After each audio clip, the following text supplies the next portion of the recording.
আমাদের বাড়ির পুকুর পাড়ে দুই পাশে দুইটা কালো জাম গাছ, একটা পূর্ব পাশে কালো জাম গাছ, একটা পশ্চিম পাশে কালো জাম গাছ। দুটো গাছে মাশাআল্লাহ অনেক জাম ধরেছে।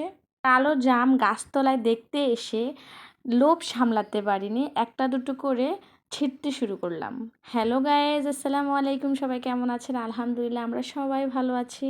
এত পরিমাণ কালো জাম দেখে আমি তো পুরাই অবাক হয়ে গেলাম। তবে এখানে আমি একা আসিনি, বাড়ির প্রত্যেকেই এসেছে।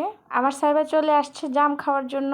কালো জামে নাকি রক্ত শূন্যতা কমে, আসলে কি সঠিক কিনা কমেন্টে জানাবেন। এভাবে একটা দুটো করে ছিঁড়লে তো সারাদিনও জাম ছিঁড়ে শেষ করা যাবে না, আর গাছটাও নাড়া দেওয়া যাচ্ছে না, কারণ সবগুলো জাম পুকুরে পড়ে যাবে। কিন্তু আমি তো আমার কাজ চালিয়ে যাচ্ছি, একটা দুটো ছিঁড়তেছি আর খাইতেছি।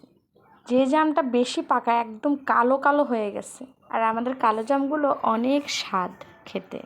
আমার শাশুড়ি তো বলতেছে সবগুলো গাছের জাম ছিঁড়ে নেওয়ার জন্য। সবাই মিলে বুদ্ধি খাটিয়ে বের করলাম, একটা মশারি নিয়ে আসলাম। আগে মশারিটা পুকুর পাড়ে একদম সুন্দরভাবে ছড়িয়ে তারপর একজন গাছে উঠে একটা লম্বা বাঁশ দিয়ে জামগুলো পাড়া হচ্ছে, আর জামগুলো টুপ করে মশারির মধ্যে পড়ছে।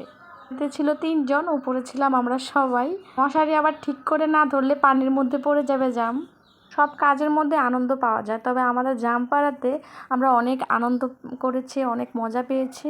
জাম গাছটা অনেক বড় মাশাআল্লাহ, আর অনেক উঁচুতে জামগুলো ছিল। গাছের মধ্যে কালো জাম থোকায় থোকায় সাজিয়ে আছে, এত সুন্দর লাগছিল গাছটাকে। এই মশারিটা আমাদের অনেক কাজে লাগে। এই মশারিটা আমার সেজো যায়। মশারির ভিতরে করে আমের আচার শুকিয়েছি, এখন আমরা জাম নিতেছি এটাতে করে। মাশাআল্লাহ অনেক জাম হয়েছে, অনেক জাম। আমি তো যেটা একটু দেখতে সুন্দর সেটাই নিয়ে খেয়ে ফেলতেছি, এইরকম একটা অবস্থা। যাই হোক, আমাদের পূর্ব সাইডের যে জাম গাছটা, সেই গাছের জাম পাড়া হয়ে গেছে। আজকেই প্রথম আমরা জাম ছিললাম, এরকম অনেকগুলো জাম মাশাআল্লাহ দেখতেই পাচ্ছেন। বাচ্চারা তো জাম দেখে লাফানো শুরু করেছে। গাছতলা থেকে একটা দুটো করে খাওয়া আর একসাথে এতগুলো জাম দেখার মধ্যে অবশ্যই পার্থক্য আছে। মেজোজা তো বালতি নিয়ে আসছে জামগুলো তুলে নেওয়ার জন্য, এসে আগে একটা মুখে দিয়ে দিল। আধা বালতি জাম হয়েছে মাশাআল্লাহ।